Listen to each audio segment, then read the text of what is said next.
Hey guys, welcome back to my channel. Today's video is going to be my lowest rated books for 2025 and also some books that I DNF'd. Mini disclaimer, okay? If you love these books, that is good. I'm so happy that you love these books. Although I might not understand why you love these books, maybe you can tell me in the comments. Be like, no, Julia, you don't understand.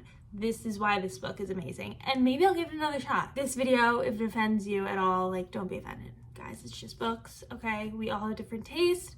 There's books that I love that you guys probably hate, so that's okay. There's 12 books that I rated a 2.5 or lower, and there's 3 books I DNF'd. So let's start. Let's wait for the sirens, actually. We're gonna start with A Curse for True Love by Stephanie Garber. Enjoyed the first one. It was like one of the first fantasies that I read. It's more of a magical type of fantasy. It just felt like a fairy tale. Curse for True Love is the 3rd book in the trilogy. It had so many different twists and turns that made no sense. I was like, where are we going with this? And then the ending I did not love. I don't know, I just didn't feel super connected to Jax. I know a lot of people loved him. I didn't love that one, and I'm sad that I didn't love that one because I know a lot of people love this trilogy. I remember I listened to that one on audiobook too. I was like trying to get through it and I was like, yeah, it just didn't hit for me. Time of Your Life. I just read this and I'm so disappointed. You know, I love Jessa Hastings. Most of the time, I like her books. This one, I'm like, how can I not like it? It's about a rock star and a model. It's about a boy band. Like, how could I not love this? No. If you've read Magnolia Parks, you know that she loves to write about toxic men. And that is fine. I really liked Magnolia Parks. I thought it was very entertaining. This, he was literally the worst. And the female main character was also terrible. This one's basically about Joa and Isolde. I think that's how you say her name. Joa's in a boy band. She's a model. They're just really rich, like, socialites in the UK. They met at a bar. They, like, instantly fell in love. She would just let him treat her like shit and just, like, wouldn't say anything about it. Like, she'd be like, well, I guess that's just the way he shows love. I'm sorry, what? No. The main plot is basically the drama between these two. Left us on a cliffhanger, and I don't even think I'm interested in reading the next one. Now, if you guys can convince me, I might. Okay, this next one is gonna ruffle some feathers. Okay, and I'm prepared for the hate on this one, okay? I'm like scared to even say it. Beartown. I know. Guys, I know. All my friends that have read it, they love it. Every single review I've seen online about this book, they love it. I don't know why I couldn't like it. Maybe it's just not for me. This is one of those books that I am willing to reread. If you guys really tell me, Julie, you need it. Like, I don't know what you're thinking.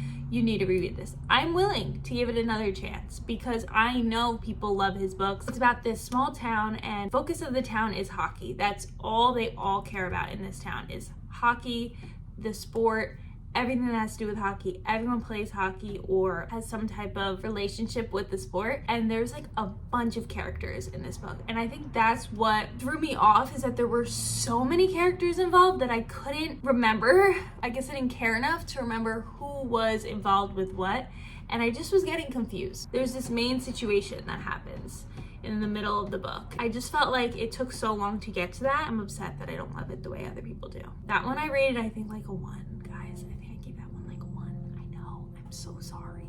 Okay, we're gonna move on from that one. Don't hate me for that, okay? Okay. I have the physical copy of this one. It is such a pretty book. I was very excited about this. This is another fantasy. Throne of the Fallen by Carrie Maniscalco, I believe. I honestly forgot what the plot was. I had to look it up.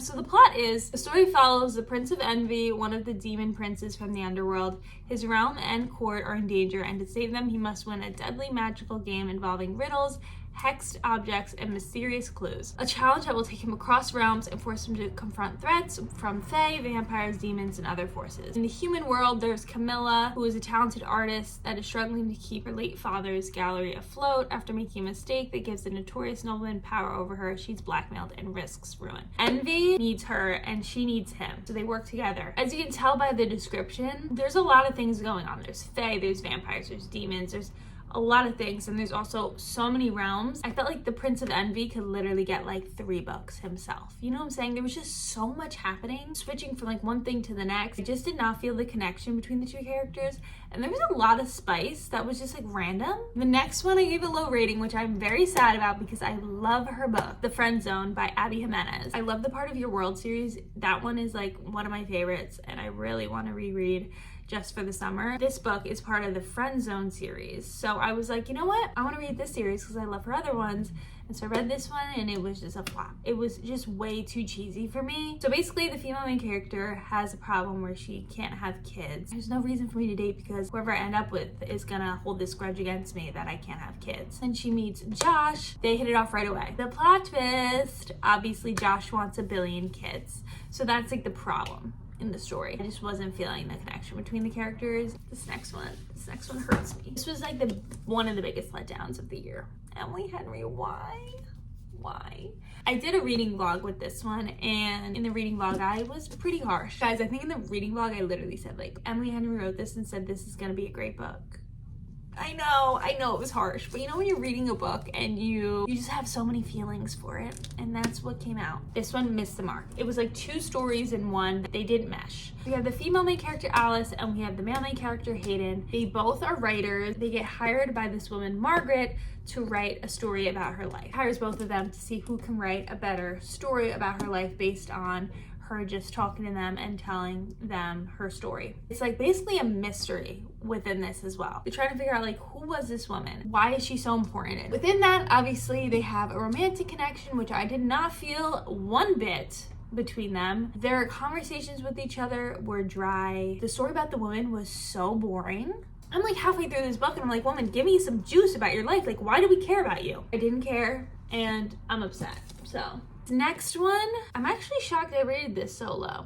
I guess that's just the feelings I had for it. It's inspired by Romeo and Juliet, and I thought I was really going to love this one because like fantasy, inspired by Romeo and Juliet, but also set in New York City, current time. How cool. Like, I just felt like it was gonna be like such a cool combination, and it was not. One for My Enemy by Olivia Blake. This one was very long. 2 rival families, the Antonovas and the Fedorovs. There was a plot twist in there that I was like, how did we even get to that? Problem was, and this is not really a spoiler, might sound like one, but I promise you it's not. So many characters were dead and then they weren't. It was just kind of like whiplash. And I was like, okay, too many people are dying and coming back to life. And like the next person that dies, I'm not even gonna believe that they're dead. It was like The Boy Who Cried Wolf. I was like, okay, I'm done. This book made me so angry because it was like one of the worst romances I've ever read. I think this was, the worst romance I read in 2025. Summer in the City. The female main character, Elle, meets Parker a year ago, right? They meet at a bar and they did not hit it off very well. So she holds this grudge against him for quite literally the whole entire book. And I'm like, girl, give it up. Elle is a screenwriter and she's struggling, so she has writer's block. So Parker is a billionaire and they both are in the city. She thinks being in the city will help her writer's block. He's there for like work things or something. He is going to help her get rid of her writer's block by like bopping around the city and doing things that'll spark her creativity. At the very end, something happens. No, you can't be for real. This next one everyone loves. I thought I would love it. No, this one just made me cringe. The 7-Year Slip by Ashley Poston. I'm gonna give it the benefit of the doubt. I only really listened to it on audiobook. I feel as though that made it feel way cringier than reading it.